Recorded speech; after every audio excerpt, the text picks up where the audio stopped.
आइए आज हम स्टडी करेंगे फ्रिक्शन से संबंधित क्वेश्चन। तो उदाहरण नंबर 5.7 देखते हैं। कह रहा है कोई बॉक्स रेलगाड़ी के फर्श पर स्थित रखा है।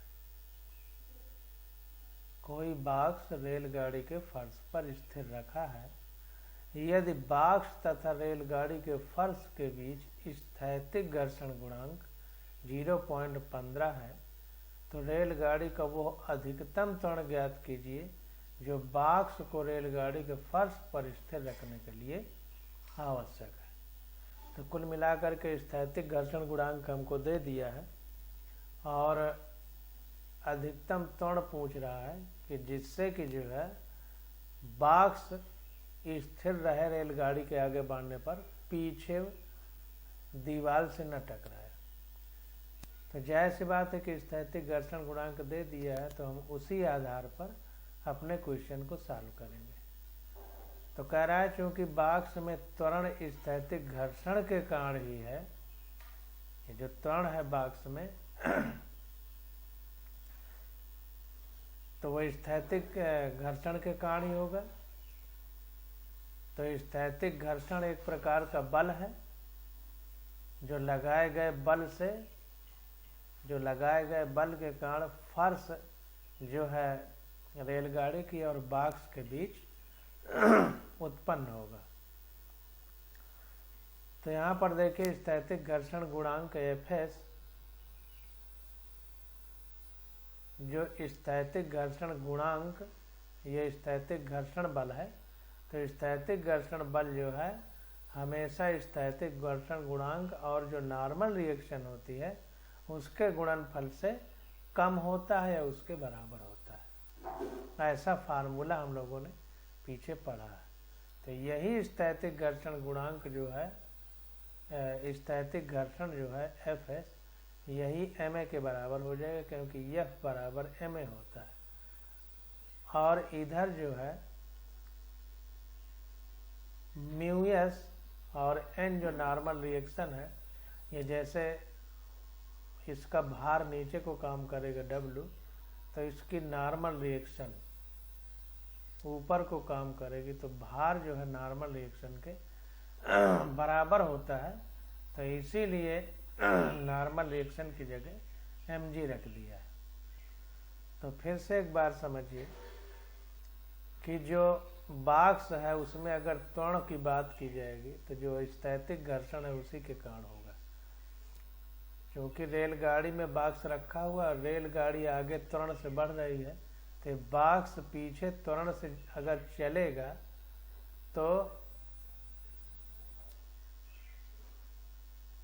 जो बॉक्स और रेलगाड़ी का फर्श है उसी के बीच घर्षण होगा, और जब तक नहीं चलेगा वो स्थैतिक घर्षण होगा। तो चूंकि कह रहा है बॉक्स को स्थिर रखने के लिए रेलगाड़ी का वो अधिकतम त्वरण, तो स्थिर रखने के लिए इसका मतलब बॉक्स स्थिर है तो इसमें स्थैतिक घर्षण काम कर रहा है, तभी बॉक्स पीछे को नहीं जा रहा है। तो स्थैतिक घर्षण Fs इक्वल टू यानी कम या उसके बराबर होगा μs n के, और यही μs n को हम μs mg लिख सकते हैं क्योंकि हमने पीछे पढ़ा था कि कोई पिंड किसी फर्श पर रखा है तो नॉर्मल रिएक्शन उस फर्श के अभिलंबवत लगती है, और चूंकि ये भार नीचे की ओर W बराबर mg लगेगा तो इसीलिए इस mg के बराबर होगी ये नॉर्मल रिएक्शन। इसीलिए नॉर्मल रिएक्शन n की जगह mg रख दिया है।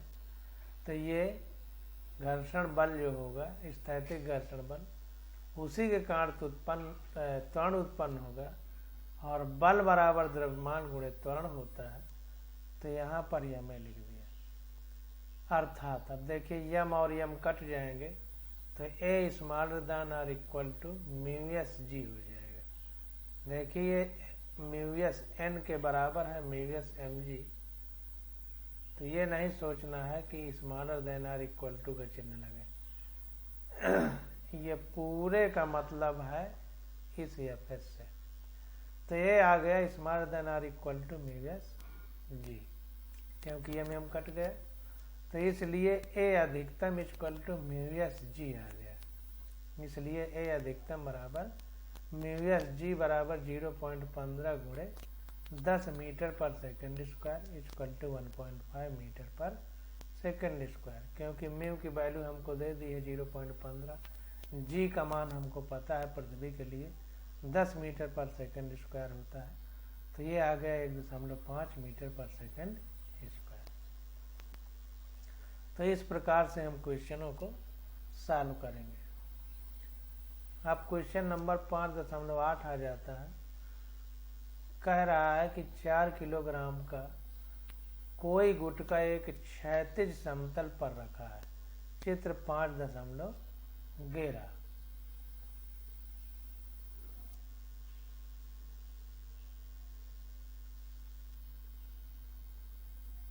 ये देखिए चित्र 5.11 है कि ये गुटका रखा है क्षैतिज समतल पर, मतलब क्षैतिज से कुछ कोण बना हुआ है।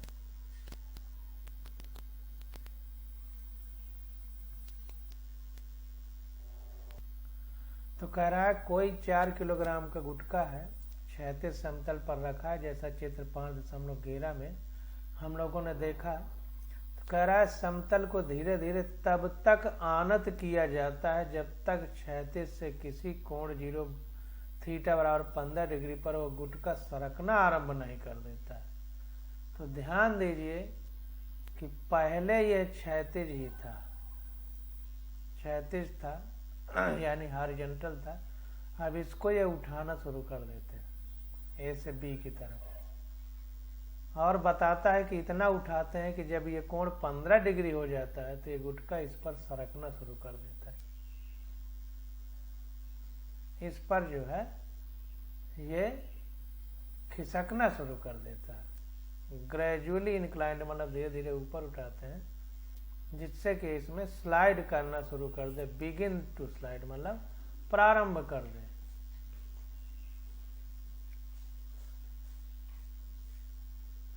पृष्ठ और गुटके के बीच स्थैतिक घर्षण गुणांक क्या है? तो पृष्ठ और गुटके और जो नीचे तल है उसका पृष्ठ है, तो उसके बीच कह रहा है स्थैतिक घर्षण गुणांक यानी म्यूएस कितना है, ये हमको निकालना है। तो सबसे पहले देखिए जो फिगर है उसमें ध्यान देते हैं, तो ये थीटा हो जाएगा। जितनी भी रिएक्शन है, जितने भी बल हैं, उन सब बल को इस पिंड पर जो लग रहे हैं उनको बैलेंस करना है। जो कैंसिल होने लायक होंगे वो कैंसिल हो जाएंगे, और जो जुड़ने घटने लायक होंगे वो जुड़ घट जाएंगे।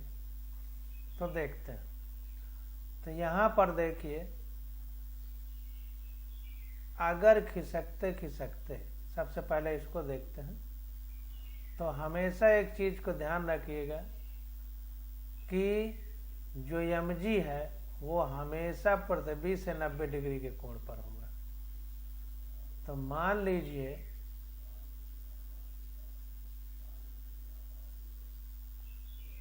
ये पृथ्वी है, जो mg लग रहा है पृथ्वी की तरफ।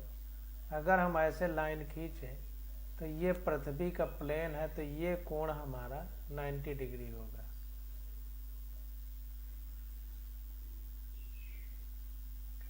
डिग्री हो गया। और जो ये नॉर्मल रिएक्शन है, प्रतिक्रिया बल, जो अविलंब प्रतिक्रिया बल जो है, ये हमेशा इस प्लेन के 90 डिग्री पर होगा। ये जो प्लेन है, तो ये कोण हमारा ये 90 डिग्री हो जाएगा। इस बात को अगर आप ध्यान रखेंगे तो कभी क्वेश्चन गलत नहीं होगा। तो जो भार mg है, पृथ्वी किसी भी वस्तु को अपने केंद्र की ओर खींचती है, तो ये पृथ्वी का तल हो गया। इससे केंद्र की ओर जब रेखा खींचेंगे तो ये तल के लंबवत आएगी, यानी ये कोण 90 डिग्री रहेगा। और जो जिस तल पर गुटका रखा हुआ है, तो जो नॉर्मल रिएक्शन है उस तल पर जो बल लग रहा है इस पिंड के कारण या गुटके के कारण, तो उतना ही बल ये गुटका, ये फर्श इस गुटके पर ऊपर की ओर लगा रही है। तो वही नॉर्मल रिएक्शन है। तो हमेशा ये तल के लंबवत रहेगी ऊपर की ओर। ध्यान दीजिए, क्योंकि भार नीचे को काम करता है, तो जो भार होगा इस पिंड का वो हमेशा पृथ्वी से 90 डिग्री कोण पर काम करेगा, तीर नीचे की ओर रहेगा। नॉर्मल रिएक्शन हमेशा इस तल के जिसमें पिंड रखा गया है उसके 90 डिग्री पर ऊपर की ओर काम करेगी, तीर ऊपर की ओर रहेगा। बस अगर इतना ध्यान में आ गया तो कभी सवाल गलत नहीं होगा। अब देख लेते हैं। अब देखिए ये पिंड है, तो पृथ्वी का समतल है, तो इसके 90 डिग्री पर इस पिंड का भार काम करेगा। तो देखिए W बराबर mg, ये 90 डिग्री पर काम कर रहा है, इससे इस तल से 90 डिग्री पर, ध्यान दीजिए। और इसी प्रकार से जो है ये जो समतल है, ये फर्श जिसको कह रहे हैं, जिस पर पिंड सरक रहा है, तो इससे 90 डिग्री यानी परपेंडिकुलर ये है, तो ये नॉर्मल रिएक्शन हमने खींच ली। अब देखिए क्या होगा कि इस नॉर्मल रिएक्शन से ये जो है इसको कैंसिल करने के लिए इससे जस्ट अपोजिट यानी जो प्रतिक्रिया बल है उसको बैलेंस करने के लिए ये नॉर्मल रिएक्शन इस पृष्ठ से 90 डिग्री पर है ऊपर की ओर, तो एक ऐसे डॉट डॉट लाइन खींचेंगे ताकि कौन सा घटक इस नॉर्मल रिएक्शन को बैलेंस करेगा। तो यहाँ पर देखिए mg है, तो अगर हम इसको नॉर्मल रिएक्शन यहाँ पर ये खींचेंगे लाइन, तो ये थीटा हो जाएगा। जब ये थीटा हो जाएगा तो चूंकि हमने इसको a से b तक थीटा कोण पर उठाएगा, तो ये कोण थीटा होगा, तो ये भी कोण थीटा होगा। क्यों? क्योंकि हमने जब इसको ऊपर उठाया तो पहले ये एंगल 0 था, ये एंगल 0 था, ये एंगल 90 डिग्री था, ये एंगल 90 डिग्री था, ये वाला। तो अब हम इसको जब ऊपर उठा रहे हैं तो ये थीटा होगा, ये थीटा होगा, तो ये भी थीटा हो जाएगा, क्योंकि उतने ही एंगल पर ये घूमता चला जाएगा। जितने एंगल पर यहाँ से घूमेगा उतने ही एंगल पर ये पृथ्वी से घूमता चला जाएगा। इस प्रकार से ऐसे घूर्णन होगा ऐसे, तो जितना ये उठेगा उतना ही ये एंगल भी घूमेगा, इसलिए ये थीटा इस थीटा के बराबर होगा। तो ये mg है, तो ये पास में कास, तो mg cos थीटा हो गया, और एक घटक इसका ये बना तो एक घटक ये इधर को बनेगा, तो एक घटक जब इधर को बनेगा, ध्यान दीजिए जब घटक बनाते हैं तो कोण 90 डिग्री ही होना चाहिए। एक घटक ये बना तो इधर नहीं हो सकता, क्योंकि ये कोण 90 से ज़्यादा हो जाएगा, हमको 90 ही रखना है। तो एक घटक ये हुआ तो एक घटक इधर को हो जाएगा। तो ये mg cos थीटा है, तो पास में cos सामने साइन, तो ये mg sin थीटा हो जाएगा। अब देखिए जब ये वस्तु लुढ़केगी नीचे की ओर तो गति इधर को होगी, तो गति के विरोध में जो है उसको रोकने के लिए घर्षण बल लगता है। तो घर्षण बल जो है, जो स्थैतिक घर्षण गुणांक है, वो काम करेगा यहाँ पर। अगर वस्तु लुढ़कने से रोकना है तो घर्षण बल जो है इस वस्तु जिधर को चल रही है उसके विपरीत दिशा में लगेगा। तो Fs देखिए विपरीत दिशा में, तो ये Fs mg sin थीटा को बैलेंस करेगा और ये n mg cos थीटा को बैलेंस करेगा। तो इस चीज को समझिए।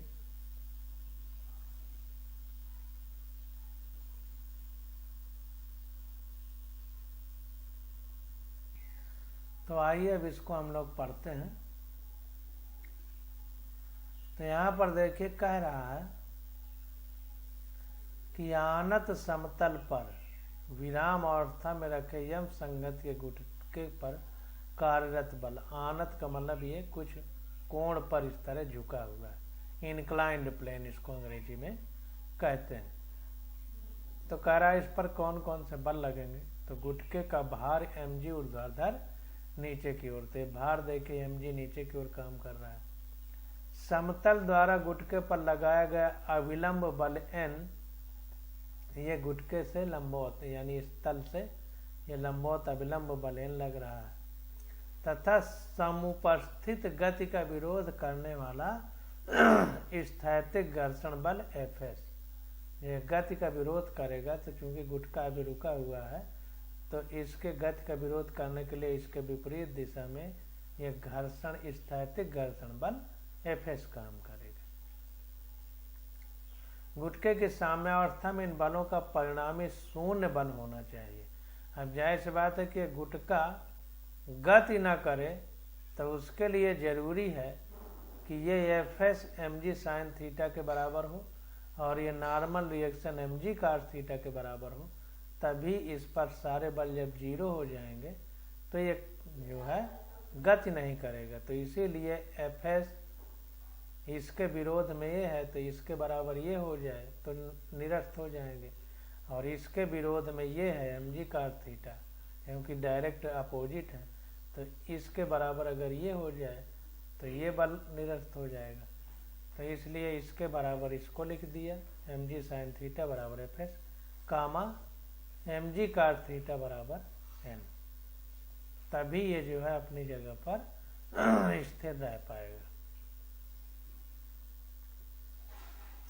अब देखिए आगे देखते हैं।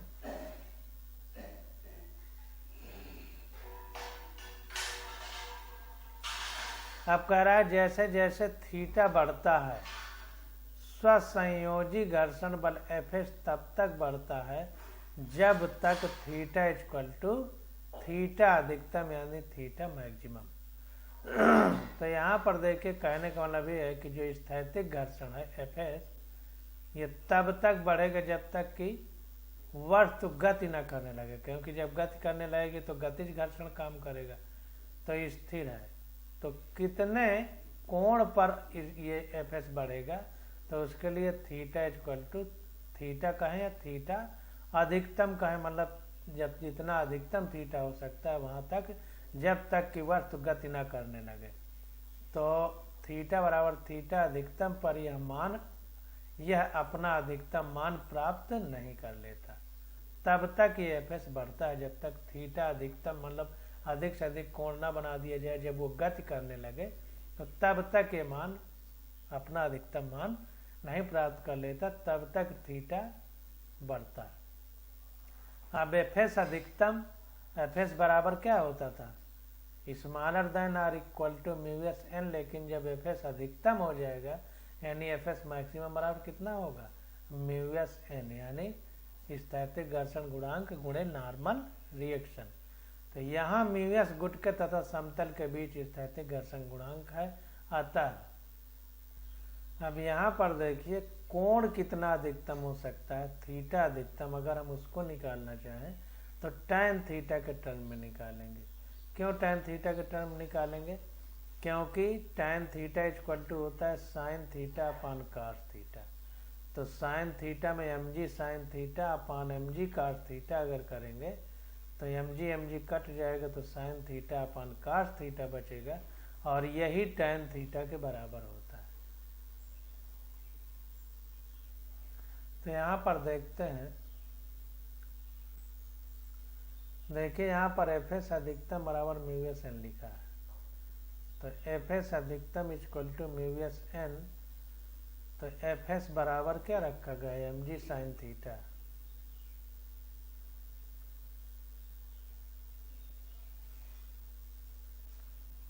इक्वल टू हो जाएगा म्यूएस एन। तो म्यूएस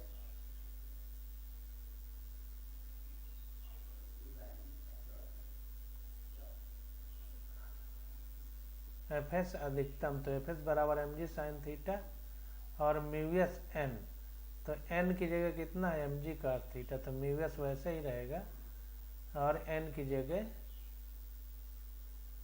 mg cos थीटा हो गया। तो mg हमारा कट जाएगा, तो ये म्यूएस बराबर आ जाएगा sine theta upon cos theta, यानी म्यूएस बराबर tan थीटा, क्योंकि साइन थीटा बराबर साइन थीटा अपन cos थीटा बराबर tan थीटा होता है।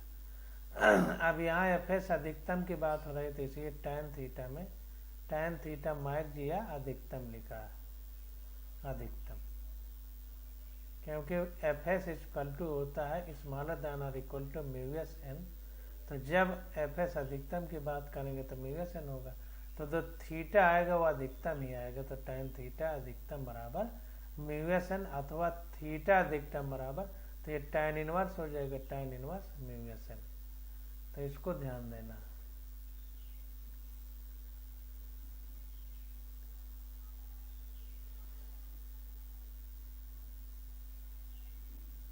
थीटा अधिकतम बराबर tan inverse mu S N.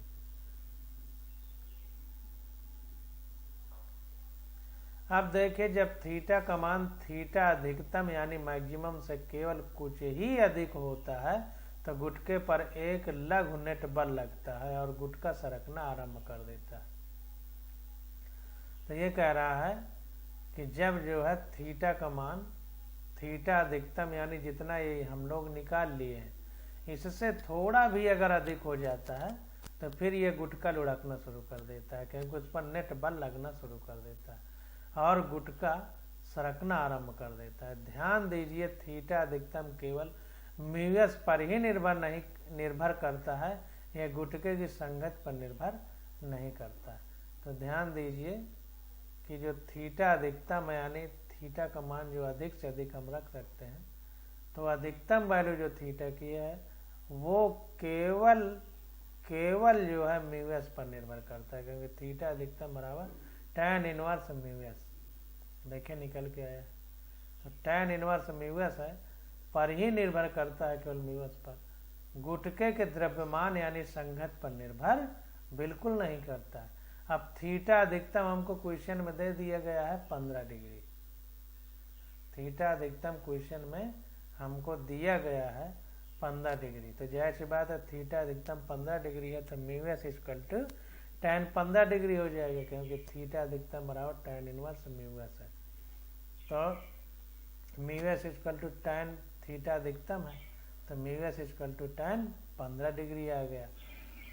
तो जब 15 डिग्री आ गया तो tan 15 का मान होता है 0.27। ये आप लोग निकाल लीजिएगा।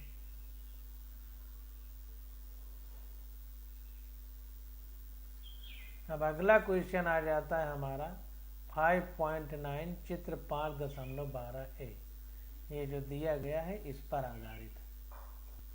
तो यहाँ पर देखिए क्वेश्चन कह रहा है कि चित्र 5.12a में दर्शाए ब्लॉक ट्रॉली निकाय का त्वरण क्या है। तो ब्लॉक ट्रॉली का जो सिस्टम बनाया है, तो कह रहा है इसका त्वरण क्या होगा। कह रहा है कि यदि ट्रॉली और पृष्ठ के बीच गतिज घर्षण गुणांक 0.04 है, तो ट्रॉली और जो पृष्ठ है, ये जमीन है, इसका गतिज घर्षण गुणांक एफ के इक्वल टू 0.04 है। जाहिर सी बात है कि चल रही है तो गतिज घर्षण गुणांक ही होगा। डोरी में तनाव क्या है, जी की वैल्यू दे दिया है 10 मीटर पर सेकंड स्क्वायर। डोरी की संगत नगण्य है। डोरी का द्रव्यमान कह दिया है कि 0 मान करके काम करना है। तो अब देखिए हमको दो चीज निकालना है, डोरी में तनाव और इस पूरे सिस्टम का त्वरण निकालना है, दो चीज। तो अब देखिए डोरी में तनाव की बात है, तो हमने बताया था कि जैसे ये ब्लॉक है, ये ट्रॉली है, इससे ये डोरी गई है, तो हमने बताया था कि जहाँ पर डोरी बंधी होगी जिस ब्लॉक से, तो उससे दूर की ओर जो तनाव वाला बल है वो काम करेगा। तो इससे दूर की ओर देखिए तीर लगा हुआ है, ठीक। अब अगर हम इसकी बात करें तो इससे भी दूर की ओर हम निशान लगाएंगे तनाव वाले बल को। तो ये देखिए दूर की ओर निशान लगा है ये। अब ये यहाँ पर है, तो इसको पृथ्वी अपनी ओर खींचेगी, तो 3 किलोग्राम है, तो W इक्वल टू mg होता है। W इक्वल टू mg है, तो m हमारा 3 किलोग्राम है, g 10 होता है, तो 30 न्यूटन जो है इसका भार नीचे की ओर काम करेगा इस गुटके का। तो इसीलिए W इसका जो भार है वो 30 न्यूटन नीचे की ओर काम कर रहा है। डब्लू देखिए लिखा हुआ है। पृथ्वी सब चीज को अपनी ओर खींचती है तो जाहिर सी बात है तीर नीचे को ही रहेगा। अब सब बलों को बैलेंस अगर हम कर लें तो बात बन जाएगी। तो इसको आगे देखते हैं।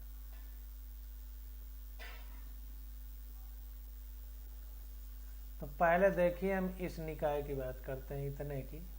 तो इसमें टेंशन ऊपर की ओर है यानी तनाव बल ऊपर की ओर है और वस्तु का भार जो है नीचे की ओर है। तो जाहिर सी बात है अगर ये गति ना करे यानी गति ना करे तो उसके लिए तनाव बल ये भार के बराबर होना चाहिए। तो T बैलेंस करेगा इस mg को यानी T बराबर 30 न्यूटन हो जाएगा। तो यहाँ पर देखिए ये T ऊपर को है 30 न्यूटन नीचे को है। तो अगर गति ना करे तो T बराबर 30 न्यूटन होगा। अगर गति ना करे तो जाहिर सी बात है नेट बल 0 होगा तो T इसके बराबर होगा क्योंकि एक दूसरे के विपरीत है। तो क्रिया प्रतिक्रिया के नियम से ट्राली गति ना करे उसके लिए T बराबर 30 न्यूटन होगा। लेकिन चूंकि हमसे कह रहा है कि ट्राली गति कर रही है उसका त्वरण निकालना है तो इसका मतलब कि ट्राली गति कर रही है तो ये ज्यादा होगा क्योंकि ये नीचे की ओर आएगा जब ट्राली आगे की ओर गति करेगी। जब ये ट्राली आगे को गति करेगी तो इसका मतलब ये नीचे की ओर जाएगा। नीचे की ओर क्यों जाएगा? 30 न्यूटन ज्यादा होगा इस तनाव से तभी तो नीचे को जाएगा। तो 30 न्यूटन ज्यादा है तनाव से तो जो हमारा त्वरण उत्पन्न होता है वो नेट बल के कारण उत्पन्न होता है। तो नेट बल क्या होगा? 30 न्यूटन माइनस तनाव होगा क्योंकि ये ज्यादा है तो ज्यादा में से कम को घटाएंगे तो 30 माइनस टी हो जाएगा और यही नेट बल के कारण जो है वस्तु आगे की ओर त्वरण से जाएगी तो ये बराबर हो जाएगा ma।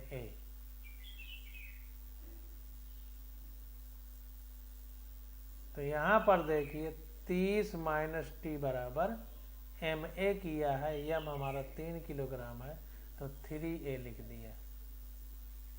फिर से एक बार समझ लीजिए, फिर से एक बार समझिए। देखिए ये ट्राली मूव कर रही है आगे की ओर गति कर रही है तो जाहिर सी बात है कि इसका प्रभाव ज्यादा होगा तभी ये आगे की ओर गति कर रही है। अगर इसका प्रभाव ज्यादा होता तो ये इसको खींच लेती, इधर को गति करती। तो जाहिर सी बात अगर इधर को गति कर रही तो इसका प्रभाव ज्यादा है। ये इसका मतलब ये गुटका नीचे की ओर जा रहा है। तो नीचे की ओर क्यों जा रहा है? क्योंकि इसका जो भार है mg वो ज्यादा होगा इस तनाव से T से तभी ये नीचे की ओर गति करेगी। तो ये ज्यादा होगा इससे। तो अगर नेट बल निकालना हो तो इसमें से इसको घटाएंगे T को। तो 30 में से T को घटाया और ये किसके बराबर होगा? यमे के। और यम हमारा 3 किलोग्राम दिया है द्रव्यमान तो 3 गुणे ए हो जाएगा। तो इसीलिए देखिए इस सिस्टम में कह रहा है चूंकि डोरी की लंबाई नियत है तथा घेरनी चिकनी है तो 3 किलोग्राम के ब्लॉक तथा 20 किलोग्राम की ट्राली दोनों के त्वरणों के परिमाण समान है। ब्लॉक की गति पर द्वितीय नियम का अनुप्रयोग करने पर चित्र 5.12b।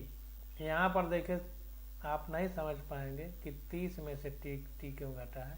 तो हमने आपको बता दिया कि ये चूंकि नीचे की ओर आएगा तो जाहिर सी बात है कि ये ज्यादा होगा T से तभी नीचे को आएगा। तो इसमें से T को घटा करके यमे लिख देना है क्योंकि अब वस्तु में त्वरण होगा तो त्वरण नेट बल के कारण त्वरण होगा। तो इनका नेट जो परिणाम है वो 3a होगा क्योंकि ये 3 यम है तो कहें तो यमे होगा। तो 30 माइनस टी इसलिए लिखा गया 5.12b। अब देखिए ट्राली और उसकी बात करें।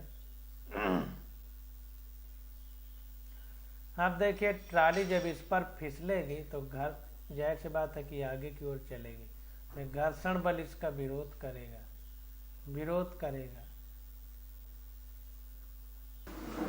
तो अब क्या होगा कि जाहिर सी बात है कि जब ये ब्लॉक इधर आगे की ओर गति करेगा तो टी ज्यादा होगा इस विरोधी बल एफ के से।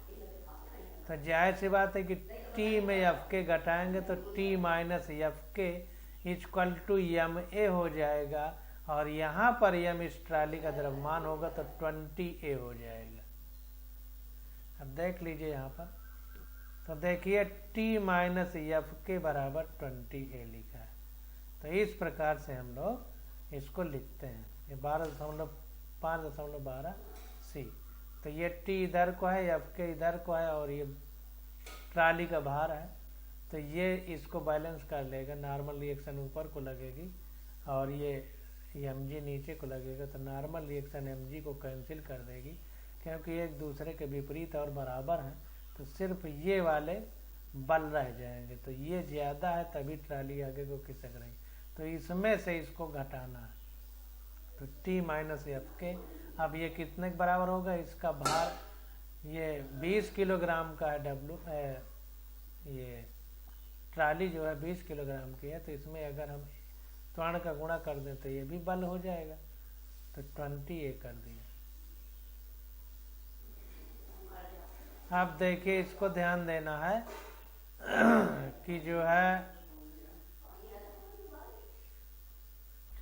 अब देखिए हमने फार्मूला पढ़ा है F K equal to mu K N, यानी घर्षण गुणांक गुणे नॉर्मल रिएक्शन। जैसे एफ एस बराबर हम पढ़ते थे म्यू एस एन, यानी F S smaller than or equal to पढ़ते थे म्यू एस एन, यानी स्थैतिक घर्षण गुणांक बराबर है या कम है स्थैतिक घर्षण बल बराबर है या कम है स्थैतिक घर्षण गुणांक और नॉर्मल रिएक्शन के। तो इसी प्रकार F K equal to mu K N हो जाएगा। तो यहाँ म्यू के गतिज घर्षण गुणांक है तथा एन अविलंब बल है, यानी नॉर्मल रिएक्शन है या नॉर्मल फोर्स है। तो यहाँ पर म्यू के हमको क्वेश्चन में दिया गया है 0.04, ये क्वेश्चन में दे दिया गया है, तथा नॉर्मल रिएक्शन एन बराबर क्या हो जाएगा, एन बराबर एम जी होगा, क्योंकि ये जो पिंड है इस पर ये डब्लू नीचे की ओर काम करेगा एम जी, और इसी के बराबर एवं इसके विरोध में यहाँ पर नॉर्मल रिएक्शन काम करेगी। तो अगर इसको निकालना है तो इसके बराबर होगा, ये दोनों एक दूसरे को बैलेंस करेंगे। तो एन बराबर हो जाएगा एम जी, तो एम बराबर हमारा 20 किलोग्राम है, जी 10 हो जाएगा, तो ये आ जाएगा 200 न्यूटन। एन बराबर आ जाएगा 200 न्यूटन।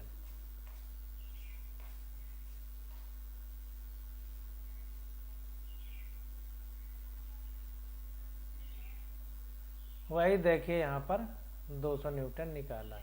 तो इस प्रकार ट्राली की गति के लिए समीकरण, तब ट्राली के गति के लिए क्या है, ये दो समीकरण हमारे पास प्राप्त हो गए।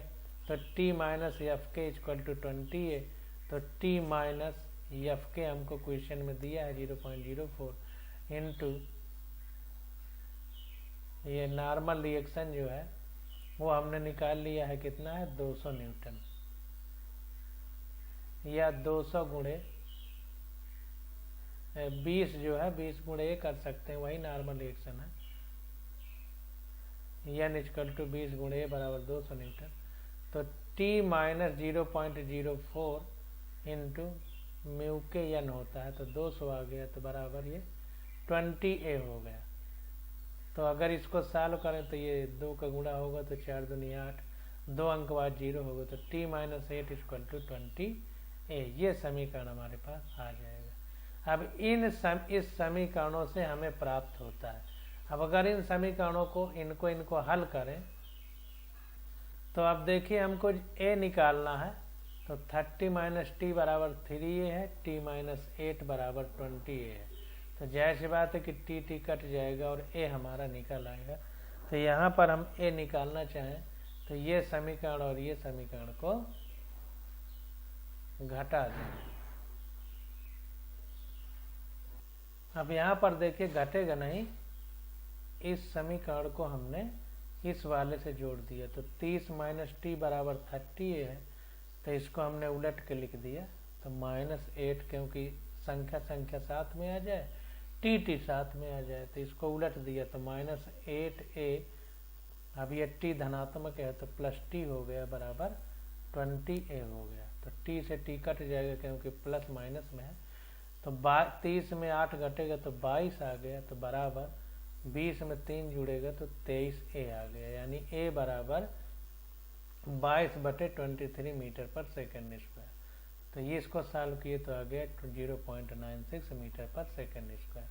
तो वही यहाँ निकल के आया है, a बराबर 22/23 मीटर पर सेकंड स्क्वायर बराबर 0.96 मीटर पर सेकंड स्क्वायर।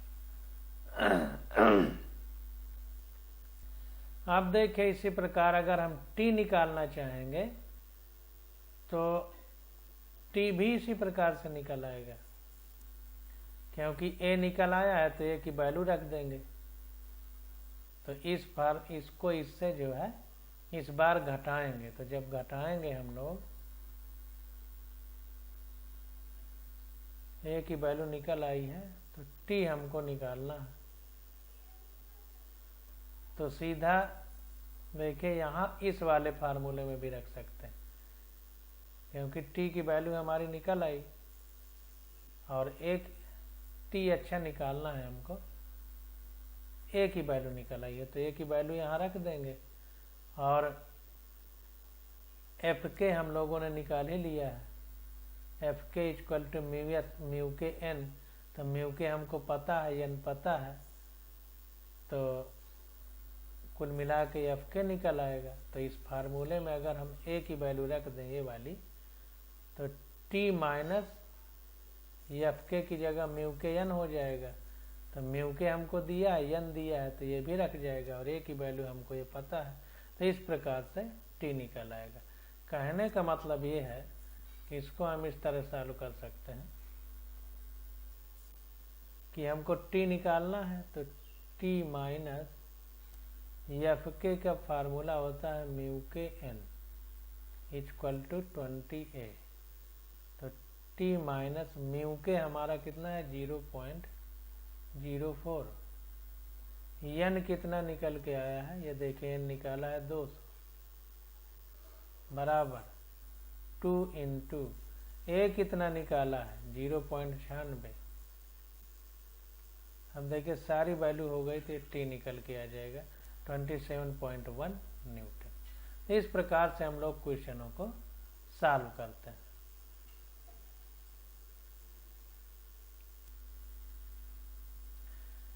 तो अब आगे हमारी हेडिंग आ जाती है लोटनिक घर्षण। देखिए लोटनिक घर्षण, तो इसके बारे में हम स्टडी अगले लेक्चर में करेंगे।